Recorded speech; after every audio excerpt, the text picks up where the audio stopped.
প্রশাসন এখন বিএনপির কথা অনুযায়ী চলছে এই ধরনের তথ্য আমি এখনো জানি না, হতে পারে, আমি জানি না। আমরা বরং যেগুলো বিভিন্ন মিডিয়ায় দেখেছি যে এনসিপির নেতারা যে প্রশাসনের সঙ্গে মিটিং করতেছে, একটা ইউএনের অফিসে বসে মানে সভাকক্ষে যে এনসিপির একজন লিডার যে মিটিং করে এবং ওই ওই আপনার ওই উপজেলা প্রশাসনের সমস্ত কর্মকর্তাকে সেই মিটিংয়ে উপস্থিত থাকতে হয়, উনি জ্ঞান বিতরণ করেন, তাই না? এটা তো আমরা দেখেছি। আমি এখন পর্যন্ত বিএনপি এই ধরনের কোনো করেছে আমি এখন এই ধরনের কোনো মিটিংয়ের খবর পাই নাই। যদি পায়ে থাকেন তাহলে বলেন, তাহলে একটু জ্ঞানপ্রাপ্ত হই এবং ওনারাই বলুক না কোথায় কোথায় এটা হয়েছে। হইতে পারে কেন? আমাদের প্রশাসন তো আসলে চরিত্রহীন প্রশাসন। কারণ এরা করে কি, যাদের হাতে ক্ষমতা দেখে অথবা যে সামনে সম্ভাব্য ক্ষমতাবান হবে তাদের লেজ দিয়ে এখনই ধরে টানাটানি করে, লেজ ধরে চুমা খাওয়া শুরু করে। এটা আমাদের প্রশাসনের ক্যারেক্টার। কারণ না করলে আবার সমস্যায় যে পড়ে। আমি সমালোচনা করতেছি যে সার্জিসের ওই মিটিংয়ে যারা নাকি ওখানে যে হাজির হয়েছিল, বিভিন্ন প্রশাসনিক যারা থানা লেভেলের কর্মকর্তা এদের মধ্যে যারা আছে তারা যে হাজির হয়েছিল, এটা আমি সমালোচনা করতেছি। কিন্তু এটাও তো সত্য, না গেলে ওদের চাকরি যেত, ওই চাকরিতে আমি ফেরতে পারতাম না, ওই চাকরি আমি রক্ষা করতে পারতাম তো না। এটাই বাস্তবতা। এবং চাকরি যাওয়ার মতো অবস্থা তো তারা আছে। লোকাল প্রশাসনের যে মূল লোক, সে তো ওদের লোক, ওদের ইয়ার দোস্ত, সে তো চাকরি খেয়ে দেবে, সে যা ইচ্ছে তাই করতে পারে।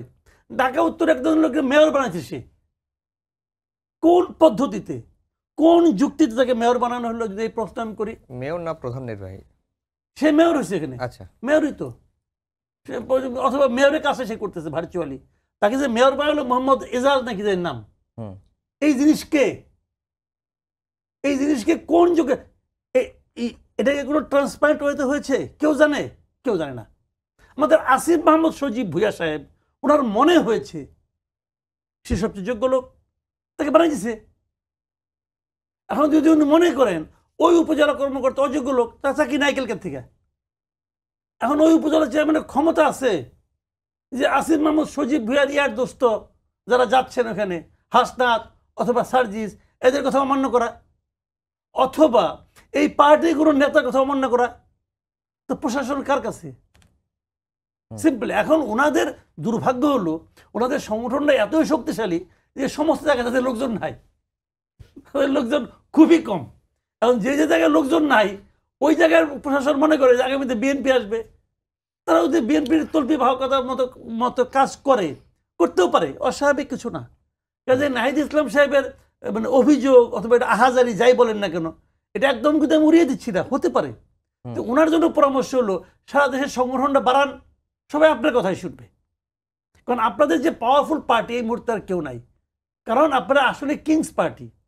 স্বয়ং কিং আপনাদেরকে প্রেরণা জুগিয়েছেন এই পার্টিটা করার জন্য। এটা কিং নিজেও একটা পডকাস্টে বলেছেন, ইন্টারন্যাশনাল পডকাস্টে। কাজে যার প্রেরণা থেকে আপনারা পার্টি করেছেন এবং আপনাদের পার্টির দুইজন প্রতিনিধি সরকারের মধ্যে আছে, বলা হয়ে থাকে তারা সবচেয়ে বেশি পাওয়ারফুল মানে উপদেষ্টা। কি কারণে পাওয়ারফুল সেটাও বিভিন্ন জনের কাছে শুনি। ওনারা নাকি বেয়াদবি করেন, ওই বুড়া টোরা যেগুলো আছে ওটা বেয়াদবি থেকে ভয় পায়। এই জন্য ওনারা যা বলে সব ঠিক আছে দিয়ে দাও, ওরা যখন কইছে দিয়ে দাও। কিন্তু শুনি ভাই, একদম যে অসত্য তা না, ঘটনা এইভাবে ঘটে। কাজে তারা তো পাওয়ারফুল লোক। তাহলে আপনাদের পার্টির স্বপ্নদ্রষ্টাও সরকারের প্রধান এবং আপনাদের পার্টির দুজন সিপাহ সালার ওখানে আছেন। এখন আপনাদের যদি উচ্চারণ করতে হয় যে প্রশাসন আমাদের কথায় চলে না, বিএনপির কথায় চলে, তাহলে তো এটা বুঝতে হবে এটা আপনাদের অযোগ্যতা।